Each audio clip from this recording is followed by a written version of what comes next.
Ok, bueno, buenas tardes a todos. Muchas gracias por acompañarnos hoy. Hoy tenemos por aquí de nuevo a Sebastián Oros. Sebastián nos está acompañando hoy en la segunda parte de su charla del OWASP Top 10. Sebas es un viejo amigo ya de la comunidad, nos acompaña desde Bolivia y trabaja como Cybersecurity Analyst para una empresa en el sector de banca. Entonces, Sebas, no sé si querés expandir un poco ahí en esa pequeña presentación y si nos contás un poquito de lo que vamos a hablar hoy. Seguro. Bueno, como veo que hay mucha gente pues, nueva, vamos a hacer un Ah, pequeño review sobre el tema de hoy que era explorando los 10 riesgos más críticos según el Lowas Top 10. Eh, bueno, ya lo que mencionó un poco Raga, mi persona. eh, Sebastián Rospailla, ingeniero en red y telecomunicaciones en profesión y especializado para la parte ofensiva, ¿no? Un poco de las certificaciones que tengo y cualquiera que me quiera contactar por LinkedIn, Sebastián Oro. Eh, Bienvenido para charlar y discutir cualquier tema a futuro que deseen. La agenda que se estuvo hablando un poco en la anterior reunión era sobre cómo funcionaban los sitios web y la importancia de mantenerlos seguros, qué era el LOWASP y por qué era importante, y el top 10 digamos, ¿no? En el desarrollo se hicieron las primeras 5 nomás debido a la cantidad que era y por la explicación que se dio. Entonces, para la sesión de hoy eran las 5 complementarias. Bueno, se habló un poco del tema de cómo funcionaba la web, cómo se hacían las peticiones, cómo se respondían, también cómo era el flujo desde el backend hacia el front. Luego los aspectos importantes de una web que tiene, que es el DOM, las tecnologías del frontend, las más conocidas, HTML, CSS y JavaScript, perdón. Los otros componentes importantes que se tienen que tener a consideración, como un WAF, las API y las bases de datos también. Como también iba el flujo, ¿no? En cuanto a una petición web. Luego, el por qué era importante mantenerlo seguro en cuanto a la información que manejan cada sitio web. También un poco ya de estadística, ¿no? A nivel Latinoamérica, sobre los países más afectados con Data Breach. Y un poco de qué era OWASP y por qué la importancia en la comunidad, en el rubro, ¿no? Ya que es una comunidad que se maneja bastantes proyectos como ser el top 10 de riesgos web, el top 10 de riesgos mobile, el top 10 de riesgos a nivel de API, el top 10 de riesgo de CICD, Continuous Integration and Development, y el más reciente que tuvieron, el de modelos LLM, ¿no? Se tenía que el top 10 eran estos hasta el momento, porque este año 2025 se prevé que va a tener una actualización. Entonces estábamos con el Broken Access Control, fallos criptográficos, inyecciones, diseño inseguro, Security Misconfigurations, que fue el último donde quedamos en la anterior sesión.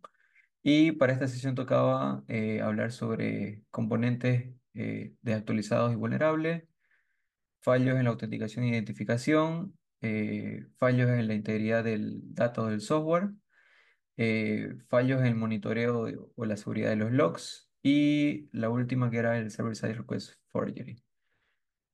Entonces, bueno, un poco más de estadística sobre cómo va avanzando la actualización del OWASP 10.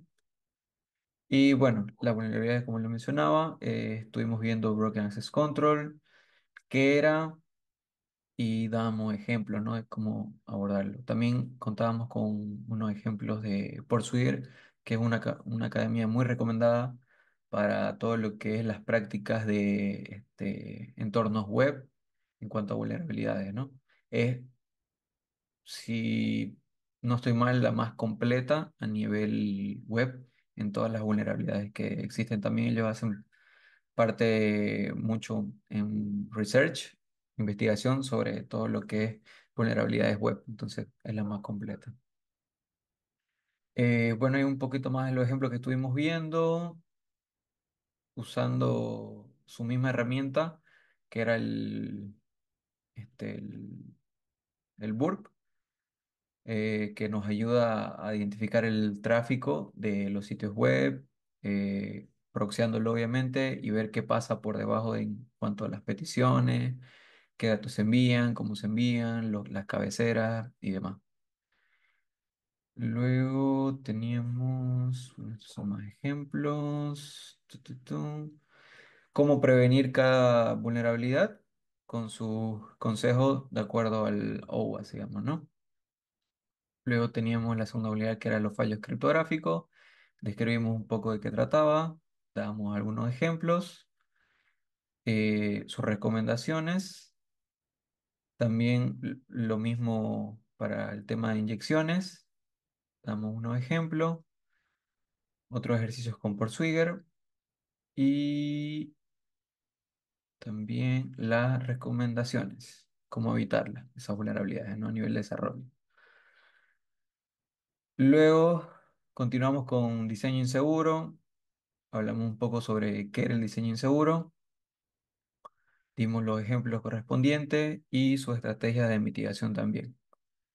Y luego la última con la que finalizamos, que era un poco de mis configurations, hablamos sobre de qué trataba, dimos unos cuantos ejemplos de que venían con las mis configuraciones, que era password por defecto, políticas de contraseña no implementada, archivos y directorios que no están protegidos y eh, malas prácticas sobre la codificación como tal, ¿no?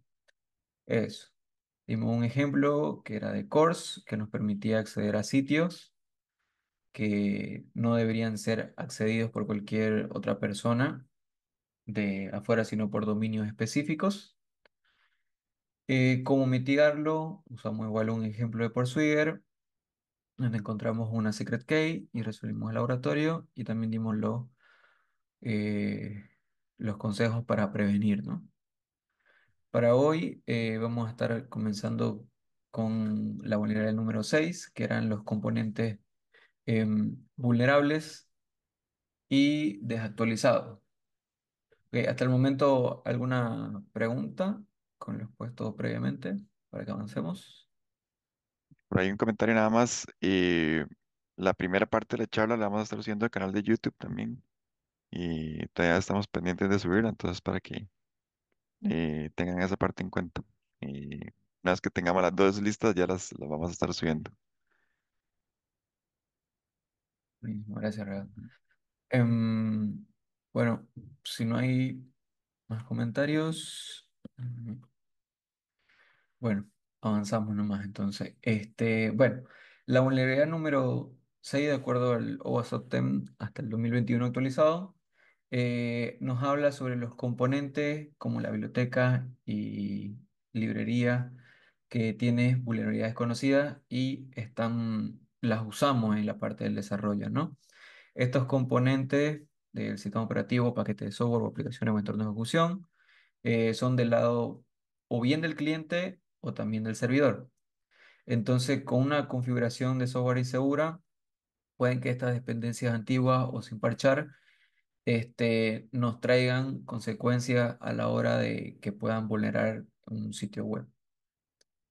En este caso, podemos ver que tenemos un componente jQuery de actualizado, que este componente nos dice que cuando una víctima accede a un navegador, puede ejecutar un ataque de cross-site scripting añadiendo un hashtag luego de la última barra, ¿no? Para acceder a un recurso como tal. Esto porque lo ejecuta, como se puede ver acá en el ejemplo, literal sin validaciones. Entonces ejecuta todo el payload que nosotros le mandamos, ¿no? Como se puede ver acá, el payload sería un ataque de cross-site scripting, un alert, con la etiqueta alert, y el resultado vendría de la siguiente manera, ¿no? Tendría un example.com barra y el payload que le estamos ingresando. Este ya es el código sanitizado de alguna manera que no va a ejecutar el JavaScript malicioso y está actualizado ya el componente jQuery. Entonces, este jQuery nos ayuda, está actualizado justamente con esta vulnerabilidad que fue descubierta en su momento, ¿no? Entonces, cuando ya le pasemos el mismo payload, no lo va a ejecutar, no lo va a ejecutar.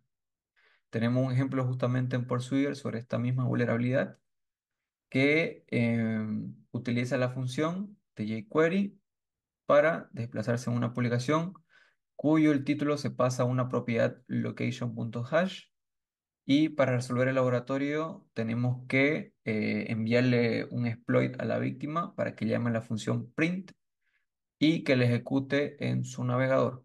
Habíamos visto que en el ejemplo podríamos ejecutar un alert, pero en este caso no va a servir para enviarlo a una víctima, ¿no? Y que ella lo ejecute en su navegador. Accediendo al sitio web, podemos ver que tiene este script y de buenas a primeras, si no tenemos muchos conocimientos en programación, podemos hacer que nuestro gran amigo ChatGPT nos ayude.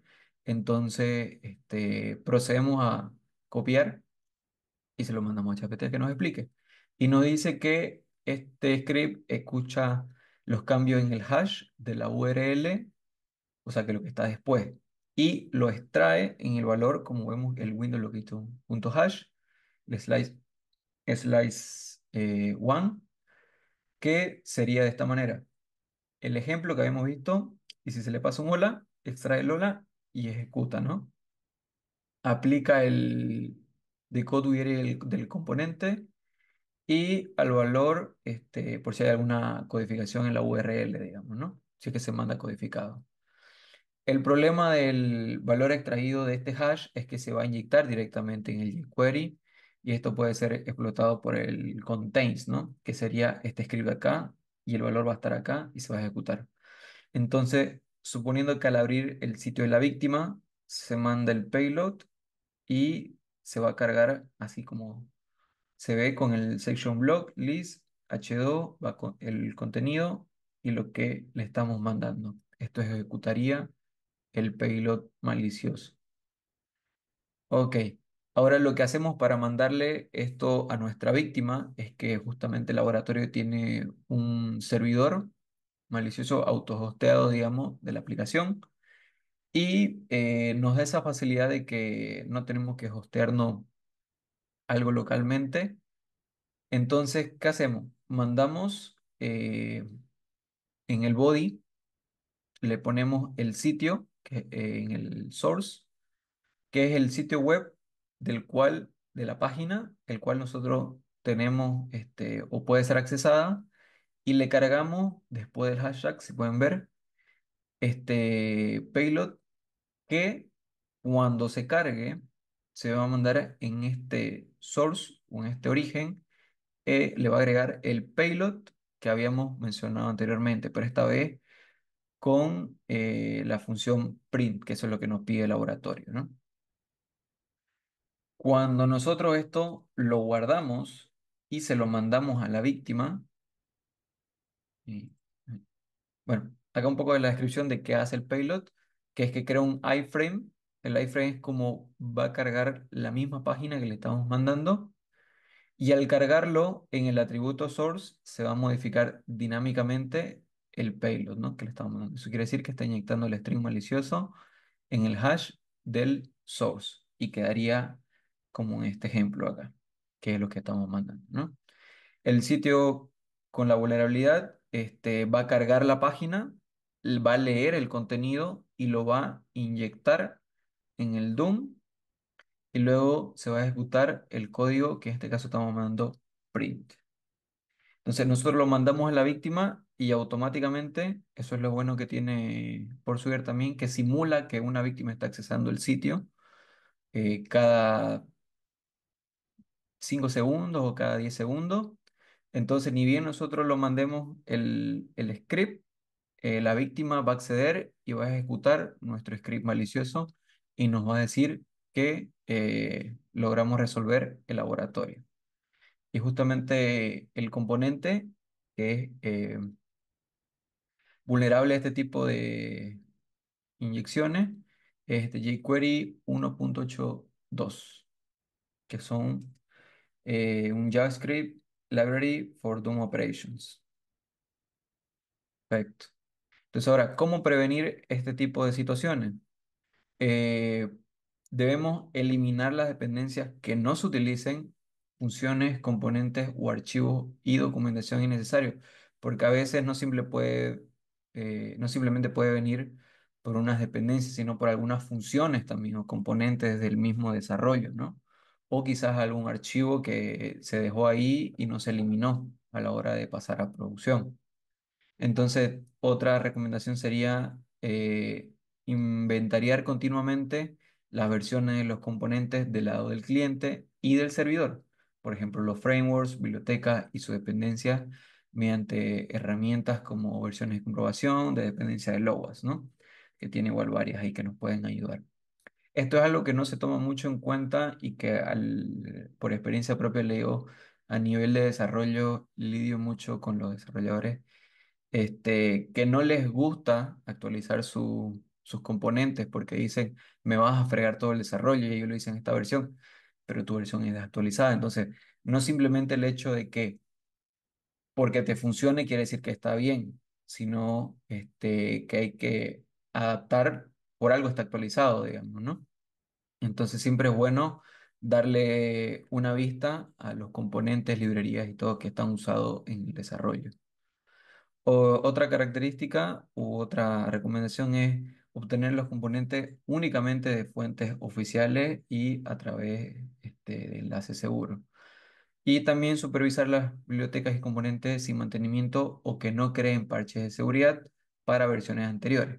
Porque, por ejemplo, pueden existir componentes que tienen vulnerabilidad, pero no están parchados por el mismo fabricante. Entonces, a nosotros, o bueno, a la entidad o a los desarrolladores, hay que instruir cómo parchar esa vulnerabilidad a nivel de código. Ok. Siguiendo con la siguiente vulnerabilidad, que sería identificación y fallas en autenticación, perdón. Las funciones relacionadas con la autenticación de los usuarios y la gestión de sesiones a menudo se pueden implementar incorrectamente, lo que permite a los atacantes comprometer contraseñas o las claves o los tokens de sesión. Entonces, ¿esto qué quiere decir? Que cuando nosotros nos logueamos en alguna aplicación, tiene que ver mucho en cómo se genera nuestro token para la sesión en la cual no, en el cual sitio nos estamos autenticando. En este caso, esto puede permitir ataques automatizados como robo de credenciales, donde el atacante tiene una lista de nombres de usuarios y contraseñas válidos, permitir ataques de fuerza bruta u otros ataques automatizados, o el tema de contraseñas predeterminadas, débiles o bien conocidas, digamos, ¿no? Como el contraseña uno o el famoso admit admin, ¿no? También se puede utilizar procesos de recuperación de credenciales y de olvido de contraseñas débiles o ineficaces, como la respuesta basada en el conocimiento que se puede proteger. Eso ya lleva un poco más ligado al tema de ingeniería social, como conozco a mi víctima y qué tanto la conozco para poder deducir un patrón de contraseñas que pueda tener. También tener una autenticación de multifactor inexistente o ineficaz. Por eso es que se pide mucho el tema del doble autenticación en los sitios, o hasta incluso el triple factor de autenticación. Reutilizar el identificador de inicio de sesión tras el inicio de sesión correcto. Esto es algo que utilizan mucho los desarrolladores, pero no tampoco es una buena práctica, ¿no? Porque podemos reutilizar el token en diferentes sesiones. Y otra que puede ser también que no validar correctamente los ID de sesión. Tenemos un ejemplo acá que en este código, cuando se loguea un usuario, eh, el token se genera de la siguiente manera, digamos, ¿no? Con el username, guión bajo y la sesión. Entonces, si yo puedo deducir que hay un usuario admin, yo cambio esta cookie de sesión y le pongo admin-sesión y pudiera tener acceso a la sesión del usuario administrador. Aunque parezca un poco mm, tonto si lo quieren ver, pero es algo que se ve un tanto seguido en ciertas aplicaciones, en ciertos comportamientos eh, en el mundo real, ¿no? ¿Cómo se parcha esto? En este caso, se utiliza la flags en las cabeceras del HTTP only igual a true, que esto previene que la cookie no sea robada o que la cookie no sea manipulada también por el JavaScript y previene ataques también de XSS. También se le agrega el secure igual true, que esto prevé que la cookie solo se transmite por HTTPS y previene los man in the middle. Aparte de eso, que el token ya viene encodeado en hexa, digamos, ¿no? No es, sería un poco más complicado si lo quieren ver de deducir, pero aún así con mucha técnica y persistencia se puede llegar a vulnerar. Digamos que este es una prevención mínima, ¿no? Como para salir del paso. En este laboratorio vamos a ver de un envenenamiento en el restablecimiento de la contraseña del usuario Carlos, que haciendo clic sin cuidado en un enlace de correo electrónico que reciba. Y para resolver el laboratorio tenemos que iniciar con la sesión de la cuenta Carlos. Para iniciar una sesión normal nos dan unas credenciales que son Winner y Peter y cualquier correo electrónico enviado a esta cuenta puede ser leído a través del cliente de correo electrónico en el servidor del exploit. Ahorita lo veremos más a detalle. Tenemos nuestro sitio web, entrando ya al laboratorio, tenemos dos funcionalidades que está el home y el my account y tenemos nuestra opción del exploit server, ¿no? Nos logueamos con la cuenta que nos dieron que era Winner, el usuario Winner y la contraseña Peter y vemos que tenemos eh, nuestro perfil.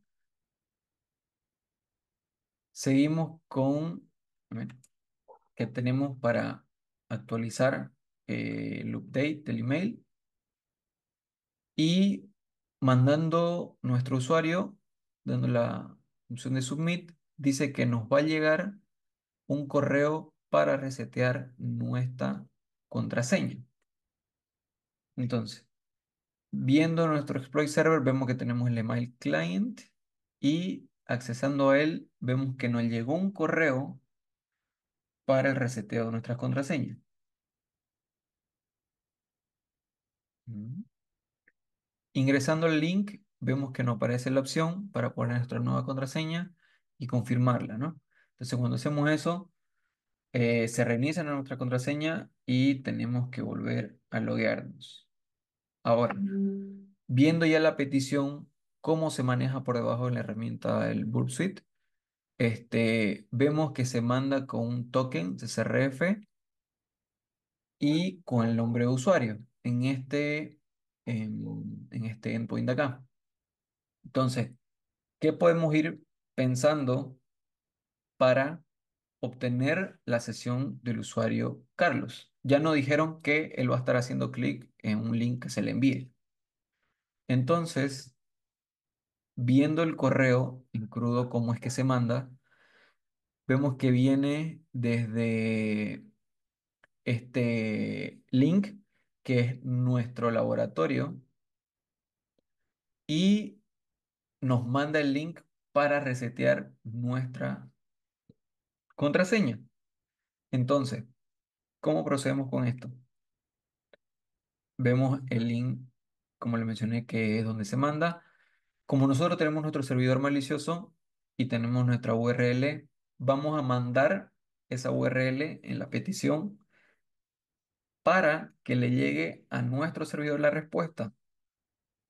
Entonces, cambiamos nuestro host por nuestro servidor malicioso y cambiamos el nombre de usuario a Carlos. Hacemos el envío de la petición y vemos que tenemos una respuesta 200 satisfactoria. Entonces, vamos a nuestro Access Log y vemos que el usuario, Carlos, ingresó al link que se le mandó y nos dio el token para resetear su contraseña del usuario Carlos. Entonces, ¿qué hacemos? Ingresamos al link, ponemos el token del usuario Carlos y nos va a redirigir para hacer el cambio de contraseña. Cambiamos la contraseña y nos logueamos con el usuario Carlos y se resuelve el laboratorio.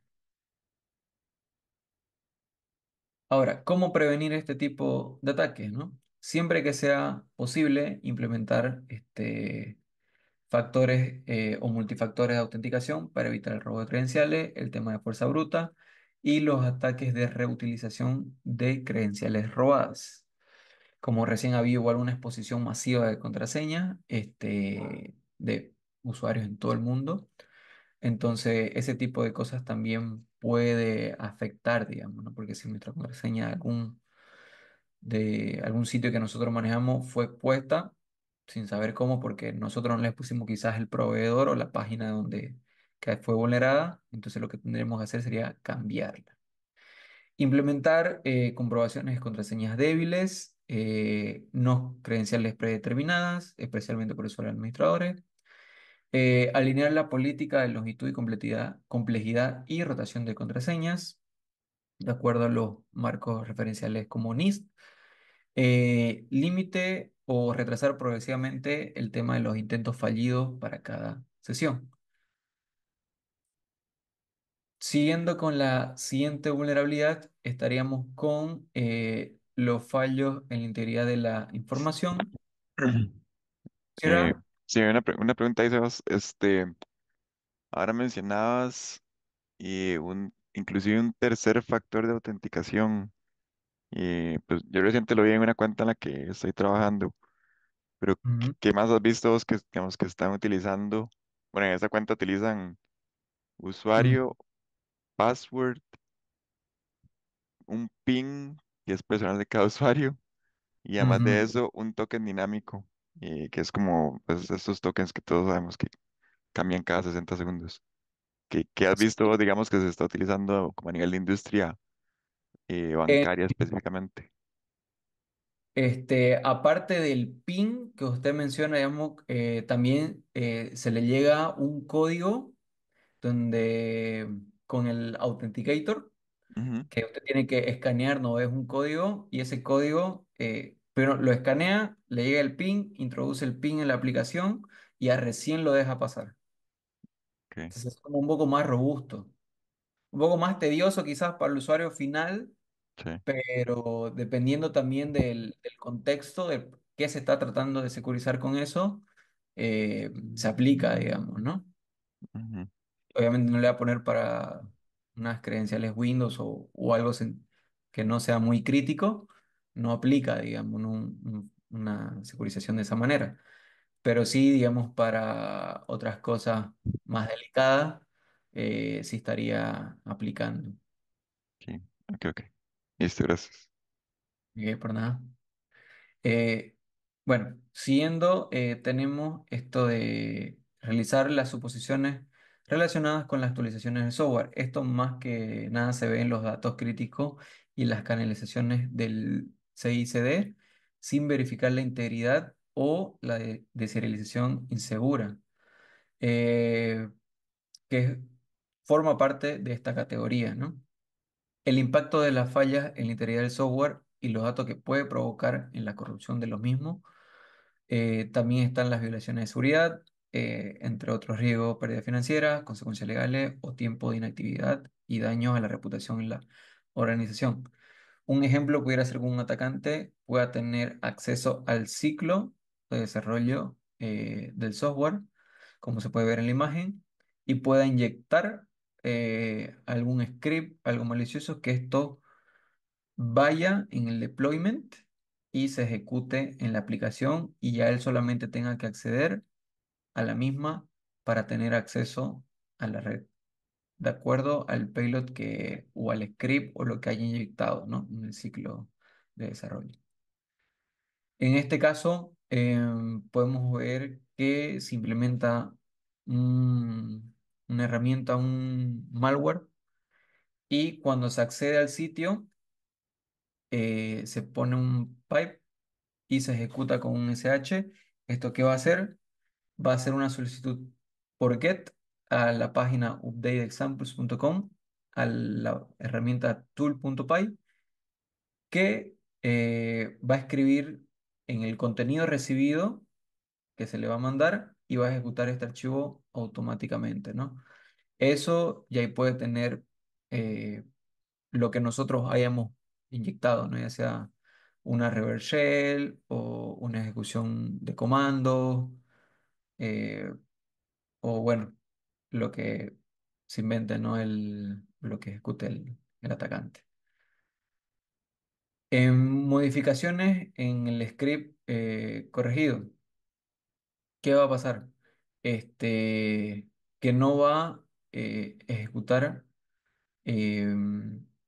nada que él no esté esperando, y también lo está hasheando el, el sitio, ¿no? O lo que se espera. Entonces, en este caso, vemos que vamos a mandar el payload y nos dice que el resultado que está hasheado es diferente con el esperado. Por lo tanto, no se va a ejecutar el archivo al cual estamos tratando de acceder. ¿Cómo prevenir este tipo de vulnerabilidades? Es utilizando firmas digitales o mecanismos similares para verificar que el software o los datos provienen de la fuente esperada y no hayan sido alterados. Asegurar de que la biblioteca y las dependencias como el NPM o el Maven utilicen repositorios de confianza. Y si su perfil de riesgo es mayor, considerar alojar el repositorio en un interno de confianza verificado, ¿no?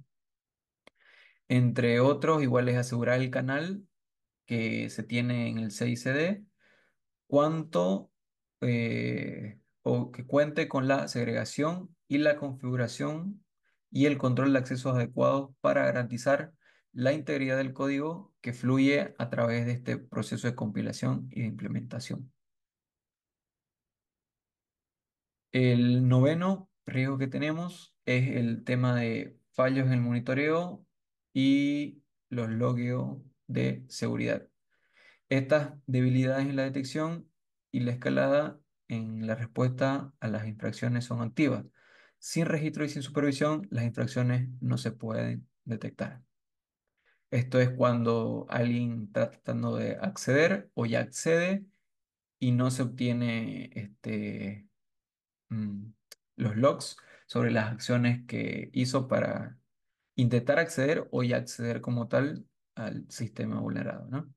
El registro y la monitorización de esta seguridad son cruciales para detectar y escalar y responder a las brechas activas. Sin un registro y una monitorización adecuada, los incidentes de seguridad pueden pasar desapercibidos, y lo cual puede provocar brechas prolongadas y daños más claves. De esto se encargan un poco más tener bien todo procesado, el equipo del Blue Team, ¿no? Que son las recomendaciones que siempre suelen dar.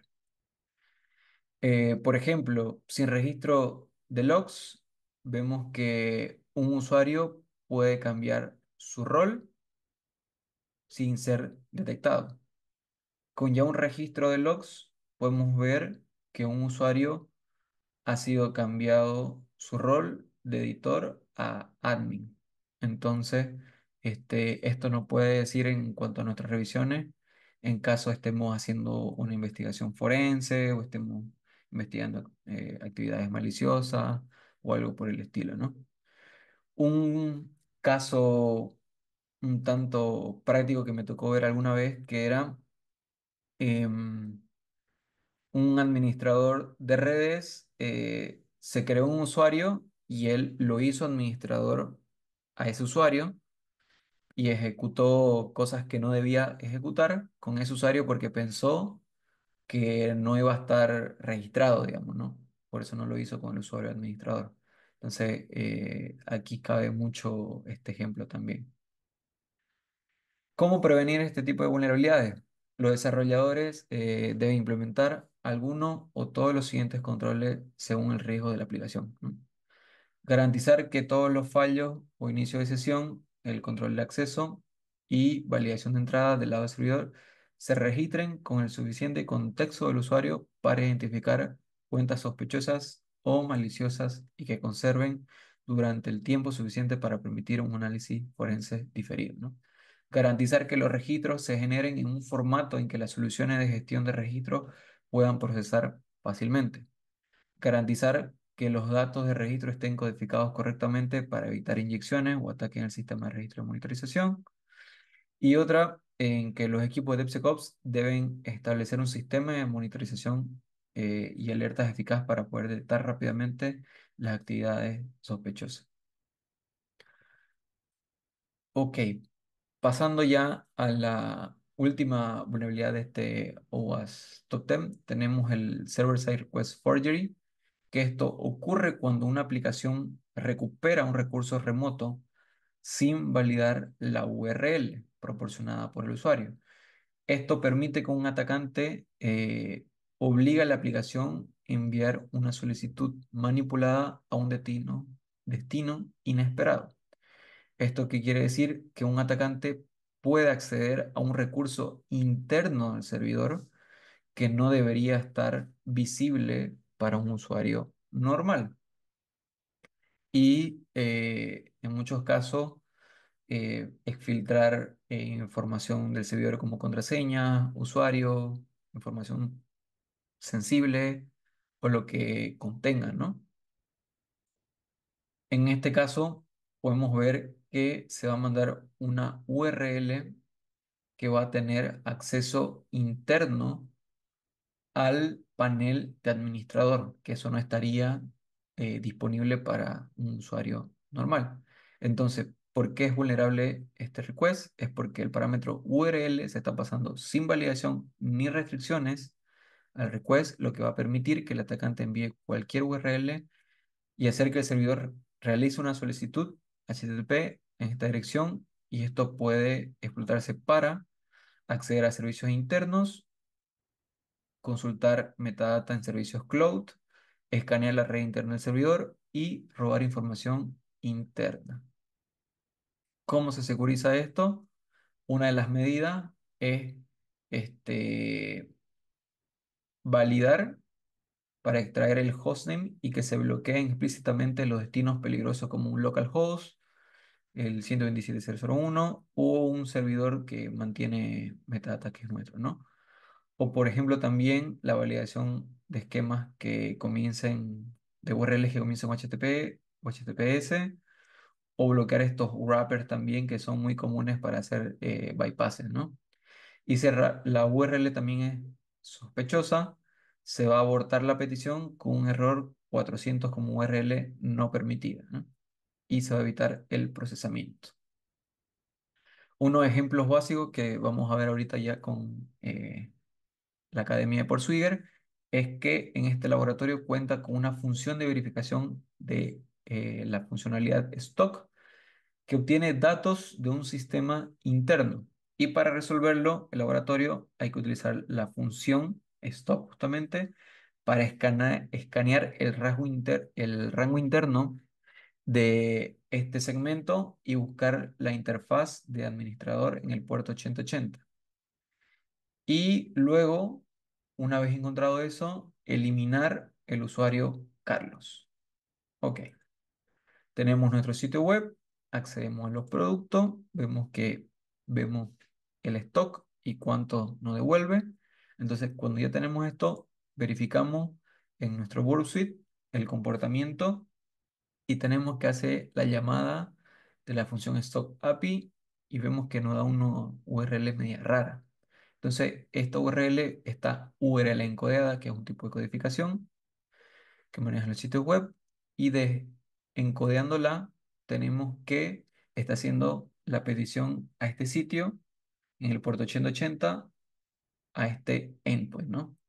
Ya vimos que nos dice que tenemos que acceder en el mismo puerto al panel de administrador y tenemos que identificar el último octeto para acceder al mismo. Probamos nuestro payload y nos sale que tenemos un internal server error. ¿Qué procedemos para escanear esta red? Hasta encontrar el octeto que tiene la accesibilidad a este panel administrador. Procedemos con un ataque de fuerza bruta, en el cual nos dice que el octeto con la numeración 214 es el que nos da el acceso al panel administrador. Y podemos ver que tiene justamente el endpoint para eliminar al usuario Carlos. Entonces, copiamos nuestra misma URL que nos está apareciendo por acá, hacemos la solicitud y vemos que se ejecuta satisfactoriamente y se elimina el usuario Carlos y resolvemos el laboratorio. Tenemos otro ejemplo basado en listas negras, que igual no es una buena práctica tener solamente listas negras, también es mezclarlo con listas blancas de qué es lo que se puede permitir y qué es lo que no, ¿no? Entonces, este laboratorio cuenta con la misma verificación del stock, la funcionalidad, que obtener los datos, pero para resolverlo hay que cambiar la verificación y acceder a la interfaz de la administración con el localhost barra admin y eliminar el usuario Carlos. Para esto, el desarrollador ha implementado dos defensas anti-CSRF débiles que se deberá validar. Entonces tenemos que hacer dos bypass acá. Ingresamos a nuestro sitio web, verificamos el stock, lo mismo, y vemos la misma llamada, ¿no?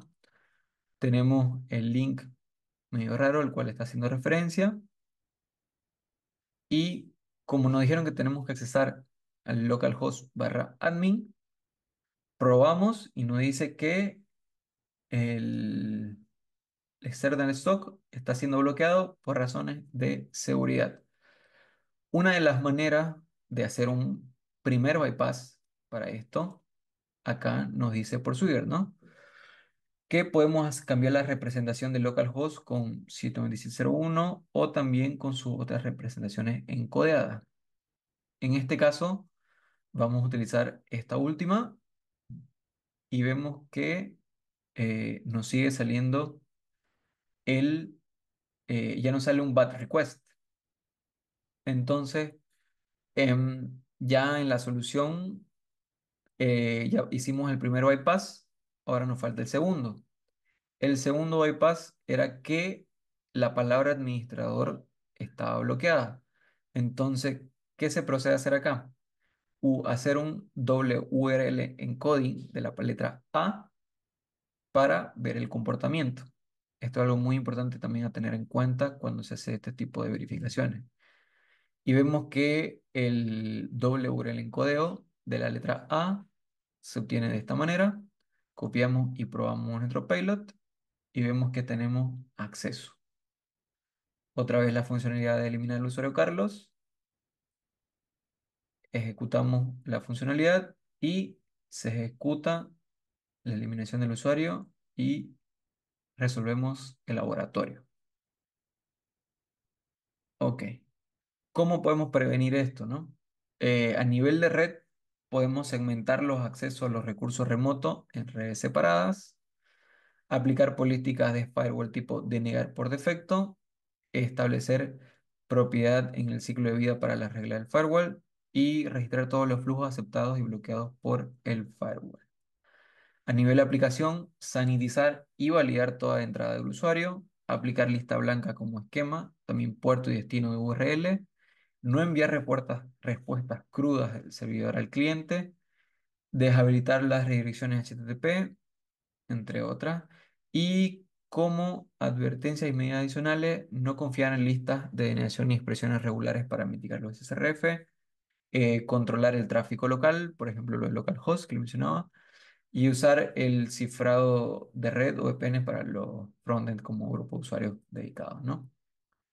Ok, hasta ahí terminamos todas las vulnerabilidades web que nos indica el OWASP y ya haciendo un poco el tema de los recursos para que ustedes puedan buscar, estudiar más acerca sobre el tema de vulnerabilidades web.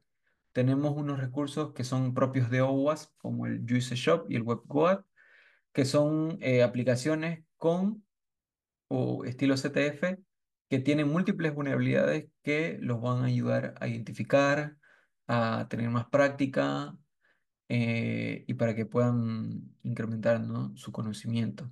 También está esta otra aplicación que es muy buena, que es con igual le da la solución y tiene con niveles de dificultad el de DBWA, la plataforma por Swigger que les mencionaba, está Hack the Box, que tiene plataforma con máquina de desafío para practicar también, TryHackMe, Pentester Lab es una plataforma muy buena igual, recomendada, es de pago sí, pero igual merece la pena porque tiene muy buen contenido. Ya a nivel YouTube, les recomiendo estos canales que a mí me han ayudado bastante para aprender todo lo que es temas web. El de Savitar, que es bien conocido, Omar Palomino, ZeroSec, CryptoCap, NahamSec y IPPSec. Entre las certificaciones más conocidas a nivel de web, tenemos el EWPT, que es de INE, su versión experta, que es el EWPT-X. También está la propia certificación de Bursuit, que es la Bursuit Certified Practitioner.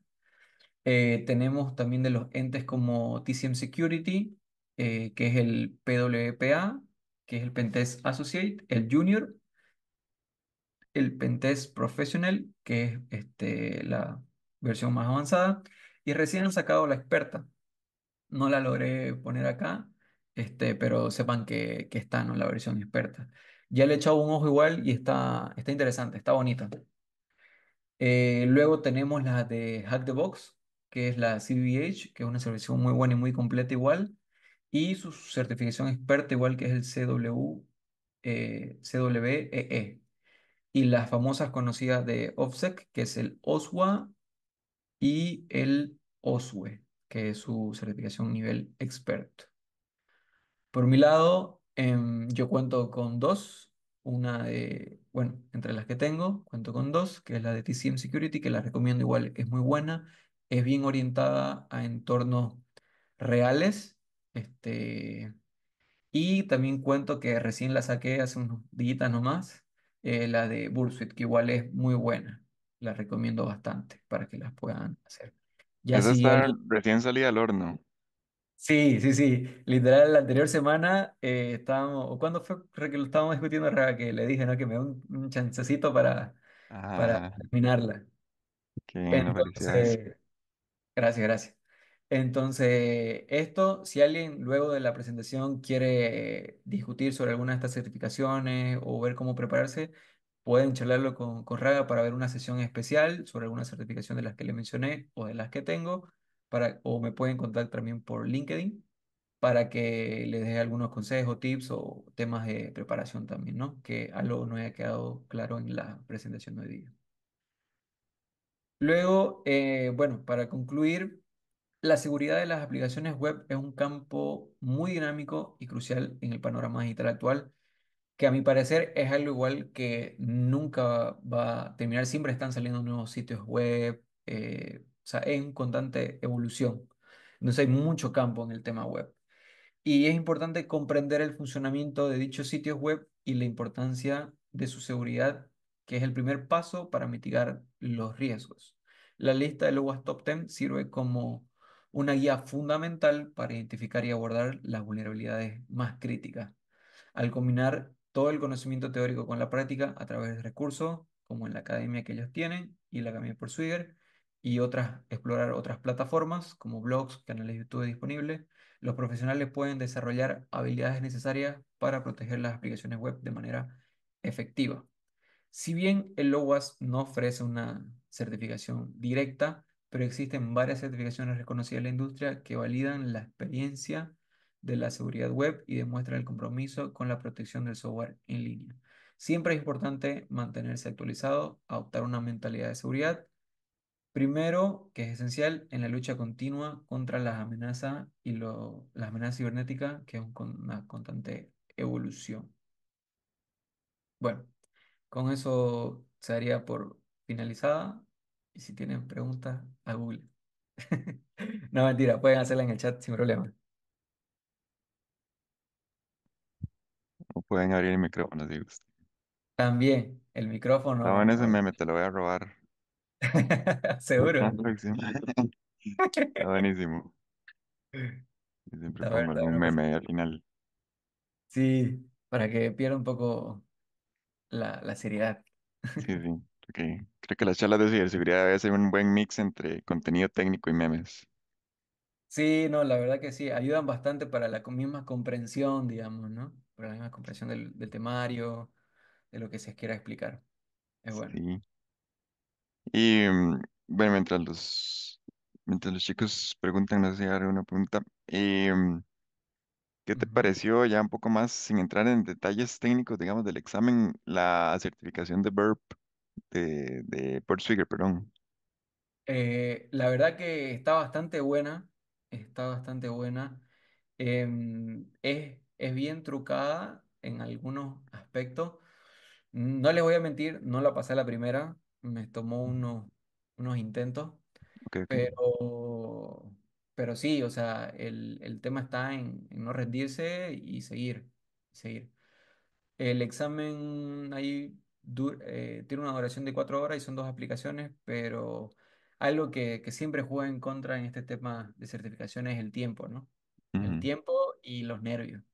ujú, Entonces, son cosas igual que hay que no dejar de lado y tener muy en cuenta, ¿no? Por eso es importante también la práctica, para que se sientan sueltos en cuanto a la búsqueda y encontrar las vulnerabilidades, ¿no? Y manejarse también con la herramienta como tal. Es mucho enfoque, diría también, el uso del propio Burp, la certificación, o sea, mezcla los dos. ok, ok, buenísimo. Y vamos a ver por aquí. Para la Estamos. certificación, ahí veo una pregunta de Edwin, para la certificación sí es necesario el Burp Pro, pero, pero, tengo entendido que si tienen un correo institucional o educativo, pueden solicitar una prueba de un mes, que eso le va a ser suficiente para la certificación. O sea, mientras se preparan, mientras se preparan, hay lugares donde pueden conseguir el Burp Pro sin que no sea pagando. Vamos a crear ahí una interferencia. eh, Pip, pip, Sí, pip. no, ya para profundizar un poco en esa parte, imagino que la parte del Burp Pro que ocupas es el Collaborator. Sí, exactamente, el Em, colaborador es la que, principal funcionalidad mm, que se tiene que utilizar. sí, igual probablemente puramente en los labs de Burp Suite no se pueda porque creo que ellos lo tienen limitado a los dominios de Collaborator, pero puedes practicar con algún lab externo que no ocupe necesariamente Collaborator y puedes usar algo como Canary Tokens o algún servidor que uno controle. Entonces, Sí, también. un poco más Para, complicado, digamos, pero de la versión gratis. sí, también, Mm, también. sí, sí, ok, ok, buenísimo. Em, Dice si para otros temas es suficiente el verb. Ah, ok, para otros temas es suficiente el verb normal, según entiendo. Sí, sí, sí, sí, sí. Hay muchos laboratorios que se pueden resolver con el Community Edition sin problema. También hay otra herramienta que ha salido que está muy buena. No la he probado al detalle, pero sí la he palpado un poco. Es Kaido. Es muy buena la herramienta, es como una versión premium del Burp, pero ayuda bastante, ¿no? Ujú. Sí, hay que hacer una investigación seguida, una charlita de Kaido. Sí, sí, sí, Sí, total. sí, sí. ¿Qué tal? Ajá. Encontrarse con vulnerabilidades como SQLi. Em, no son muy comunes, pero no quiere decir que no estén. Hay maneras, digamos, de hacer la detección de la misma. En el apartado de inyección lo vimos, cómo podemos tratar de ir identificando, ¿no? Eso es ya teniendo una soltura en la parte de buscar ese tipo de vulnerabilidad. Hablando con un amigo que hace bastante bug bounty, me comentaba que no es que no existan, es que las tenés que buscar, digamos, ¿no? Entonces, si bien quizás no es muy común, pero sí buscando, se puede pillar. Y dice, ¿qué tanto de web development hay que saber para poder hacer web app pen testing? Eh, la verdad que no tenés que ser un desarrollador web como tal, pero sí por lo menos comprender código. Esa fue una de las partes más cruciales para mí, al menos para tirarme al tema web, que yo no vengo de la rama de development como tal, no soy desarrollador. Entonces me costó un poco tratar de agarrarle el hilo en ese sentido, ¿no? Entonces, creo que los lenguajes que se debe por lo menos conocer para este tema, para todo lo que es web, como principal JavaScript y hasta HTML. Los principales dos que tenés que ir manejando. Obviamente ya después puedes manejar los frameworks y demás y todo, pero para comenzar diría que JavaScript y HTML. Ok, dice por aquí, comparte un poquito más de contexto. Dice que ahorita se quiere poner con la de CBBH, que es la de Hack the Box, de Bug Bounty, pero sabe poco de web en general. A lo poco que conozco de la certificación, no hay problema, entiendo que abarca literalmente desde el comienzo, o sea, aunque no sepa mucho, con poco conocimiento le va a dar bien para que se mande esa certificación. El pad es muy bueno, aunque para mi gusto tiene mucha teoría. Yo, bueno, algo personal, yo soy más de práctica, video, cosas así, pero tiene mucha lectura. Entonces, ya ahí también tiene que ver un poco de qué es lo que le gusta a ustedes, digamos, como tal, ¿no? Ujú, ok, ok, ok, Pero es buena la certificación, es bueno el pad. Se aprende bastante. Es bueno. excelente. Ok, vamos a ver.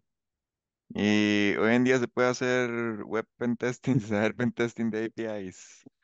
Pero va de la mano, va de la mano, va de la mano, va de la mano. Por eso, ya si quieres lo podemos traer para otra charla justamente el top 10 de APIs, que es un poco un tanto similar, pero ahí podemos traerlo igual. Mm, no le tenga miedo, Gerardo, a los APIs. Todo va a salir bien.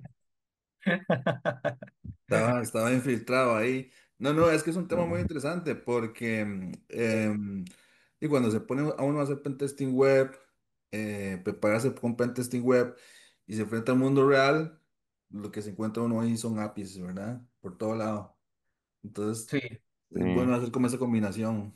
sí, especialmente en sí, aplicaciones más, llamémosle modernas, ¿verdad? Tal vez las aplicaciones más legacy, pues no, no tanto, pero sí, cualquier aplicación desarrollada en los últimos 5 años, prácticamente vas bien. a toparte con alguna API. Sí, sí, sí, total, Mm, total. ok, ok. Perfecto. Bueno, Sebas, una vez más, muchas gracias por la presentación, por sacar el tiempo para apoyar a la comunidad y esperamos verte pronto por acá. Y a los chicos que se unieron hoy, chicas, muchas gracias por acompañarnos. Vamos a hacer el esfuerzo por subir la charla pronto al canal de YouTube. Y, y no sé si tenés algunas últimas palabras antes de despedirnos. No, agradecerle nuevamente el espacio para presentar la charla. La verdad que siempre es un placer tener contacto con la comunidad. Es un poco para igual entrar en contexto. Yo gracias a esta comunidad crecí, así que los que estén acá, aprovechen, vayan al PubNet que ya se viene en unos cuantos meses. Voy a estar igual ahí, ahí apoyando. Entonces, para igual conocer un poco a la demás de la gente. Créanme que vale mucho la pena esta comunidad y yo he visto cómo ha crecido y cada vez cómo está creciendo más y promete mucho, promete mucho. Por eso es que me gusta mucho tratar de apoyar, o sea, retribuir un poco el apoyo que en su momento me dieron, ¿no? Mm, Y eso. excelente, pura vida, como decimos aquí, muchísimas gracias. Y voy a parar el recording por aquí.